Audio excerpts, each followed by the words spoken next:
Yes, how are you doing, Jason? How's it going, Rudy? It's going terrific. Terrific. Thank you for calling. Looking forward to our interview. Me too. Your book, how's it doing with the second edition? Well, it's not as much of a second edition as the fact that it's actually been properly laid out and released through a publisher, because previously it was only available to a print per order basis on Amazon.com.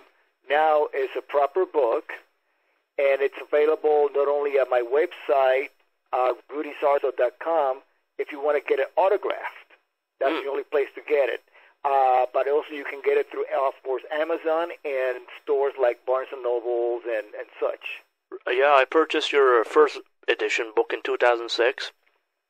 Yes. This new edition has a whole different layout. It's got a whole different library of photos from Ross Halfin, who is the photographer who traveled with the Blizzard of Ozz and the Diary of a Madman tours, and he had access to the band 24/7. You know, he's got a lot of candid photos that we have in our book that were not previously available on the other book. In the possible future, will there be more photos, you think, released? No. I mean, this is the way the book is going to be.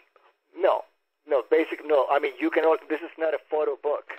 It's a textbook, and what we've done is included more photos that were previously on my previous book. On my previous book, there were photos from my camera. This one, there's photos from other sources and also from Ross Halfin. Excellent. One of the best books I ever read in my life, if I can tell you. Thank you so much. Thank you. I really appreciate it. You know, I mean, it means a lot to me that people are, you know, that I'm able to share with them my memories of Randy, because that's what I get asked the most when I travel around the world. What was it like playing with Randy Rhoads? And, you know, what was it like during those days with Ozzy Osbourne?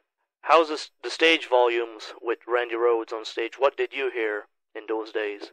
Oh, it was loud. But then everybody was pretty loud in those days. A lot of people nowadays they're using in-ear monitors, so the stage volume is much softer than it used to be. Of course, we didn't have that technology available 25 years ago. And it was just loud, and we wanted to surround ourselves with sound. I mean, the bigger the stage got, especially for Diary of a Madman, having that castle on stage, the louder we have to play in order to hear ourselves, because our amplifiers were quite far from us, behind the staging. I myself relied a lot from wedges and sound fills and things like that, and besides having basically 4 SVT cabinets running with as many heads. How many bass amps you ran in the Diary of a Madman tour? Yeah, it was either 3 or 4 SVT amps on head. It all depends. Sometimes we play at a smaller place, then I would only use 2 or 3. And but when it was behind the castle walls, it was basically 4. Did you mic the bass amps? Yeah, of course. Yeah, it had to be mic'd. Otherwise, there was no way that that it could be heard in the house. I mean, you know, actually, no matter how loud you play on stage, it's the monitor. It's the PA system that's going to carry it on through the whole venue. And you guys wouldn't use DIs back then? DIs? Yeah, direct inputs for the bass, more. Yeah, for the bass. Yeah, of course. Yeah. The DI technology has been around for a while. Bernie Tormé, and he told me that what he remembers on the stage sound would be mostly only a snare drum and vocals. Do you remember that at all? The snare set. Well, I mean, you know, each individual has their own mix, so maybe that's what he requested. On my side of the stage, where I have my own mix. I mean, this is with every musician that goes on a professional tour with the monitor system. All those wedges, they're set up for your own mix. And in my mix, I like to have everybody. Especially we use very large side fills. So on my side of the stage, I need to hear as much drums as possible, because that's who I play with. I play with a drummer. And but also I like to hear the whole band fairly well mixed. It should sound like a record, basically. I don't like to have myself louder than anybody else, because I'm not playing by myself. I'm playing with a band. Yeah. And, basically that's it. But like I said, every individual has their own mix. So maybe that's what Bernie requested. From what he told me, he didn't request that, though. Well, he should have, if that's not what he wanted. Well, I don't know. If he wanted something else, he's got to die. That's why the monitor mixers are there for, to give you whatever you need. That's why, a monitor system is not something that gets set up and it's the same mix for every show in the world. There's an individual that is the monitor mixer that fulfills your request. Sometimes you go to watch a show and you see people turning over to the side and pointing. That means that they're communicating. They're doing hand signals with the monitor mixer to either bring things down or up in their mix. Rudy, when you first seen the TV performance you guys did in Rochester, New York, the After Hours, what was your first vision of seeing that? Well, there was really no impression. It was like I wrote in the book. It was something that we just fulfilled a commitment because our management made a commitment with the station for us to perform on that show. But it was not something that we that we looked at as a groundbreaking performance. I mean, it was it was a local cable or TV station. I don't even know if it was cable or what. Just a local access TV station that was that we went down and we set up and we played. Very small studio. It was not a fancy performance, as you could tell. There was no tell from watching it. There's no production. It's us standing on the floor. There's no staging, no nothing. It's just us performing live. And the reason why it became so popular is because it's basically the only documentation of Randy playing live as a full performance in a somewhat broadcast quality taping. What do you do on your days off, Rudy? I don't have days off. I'm always doing something. Always doing something. Yes. How's your days when you're on tour? In fact, I don't have any days off. I'm always, life's too short to take a day off. That's a good statement. I like it. Okay, yep. What's your favorite bass song from Ozzy of your years? Bass sound. Or bass playing, or what do you like? Yeah, it's the tribute album, because it was very organic. I mean, there were really no plans to have that. It was just us just playing. I mean, originally it was recorded for a radio broadcast and it was canned. Basically, it was put in the shelf because Ozzy wasn't really happy with the outcome originally.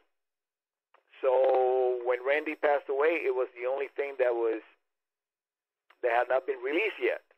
Every other recording had been previously either released, through radio broadcast and bootleg. So this was basically the only thing that hadn't been heard by anybody.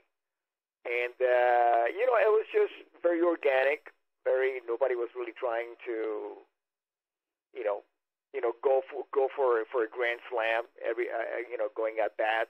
It was just very, very normal, very relaxed performance. And I think that it's a good representation of what the band was all about in that period. I mean, this was the Blizzard of Ozz tour tribute. It did not capture, we didn't have such archives of us recording, playing live during Diary of a Madman because Randy died so soon into the tour. Right. For your songs that you played, you played the Bob Daisley songs, and you got a lot of recognition. The people believed you were on Diary of a Madman, correct?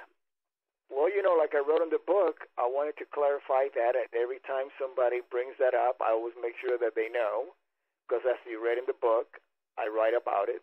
If I wanted to do otherwise, I would have not written about it, but I'm very specific in the book that is Bob Daisley and how the whole event came about. It's very hard to play on an album when you're not in the band yet.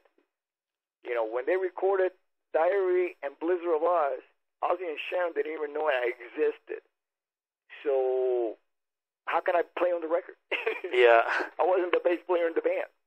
And your brother, Robert Sarzo, he auditioned for Ozzy after Randy. Yes. And how did that go, and why didn't he have the job? Well, like I wrote in the book, he actually passed the audition, but nobody was aware until the last moment that Bernie Tormé had already been given the gig when he left England. As a matter of fact, he was very surprised that we were still auditioning people when he got there, because he was told that he had the job, and he even received an advance.